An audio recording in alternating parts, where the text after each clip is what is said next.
अब हम आपको प्रश्न का एग्जाम्पल देकर बताते हैं। जब हम स्रोतों के बारे में पढ़ते हैं तो उस समय क्या रचना किया गया, किस तरह का साहित्य था उस वक्त पर, इसके बारे में आप पढ़ेंगे। किस जगह पर ये लोग रहते थे, उस जगह पर अगर इन्होंने मान ले कोई स्तंभ बनवा दिया, कोई स्तूप बनवा दिया, किसी तरह का कुछ लिख करके वहाँ पर छोड़ दिया, जिसको हम अभिलेख कहते हैं। अगर पत्थर पे कुछ लिखा हुआ है या किसी और ऐसा सरफेस है, मेटल है, अगर उसके ऊपर कुछ लिखा हुआ है तो उसको हम कहते हैं टेक्निकल शब्दावली में अभिलेख। तो जब आप स्रोत पढ़ेंगे तो उस समय उन लोगों ने हमारे लिए क्या छोड़ा, वही चीज़ आप पढ़ेंगे।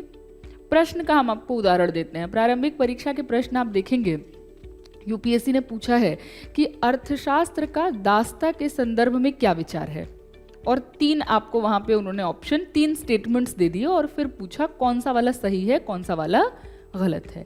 अगर आपने स्रोत पढ़ा हो, अगर आपको मालूम हो अर्थशास्त्र के बारे में और अर्थशास्त्र से हम क्या समझते हैं मौर्य साम्राज्य के बारे में, तो ये प्रश्न आपको समझ में आएगा।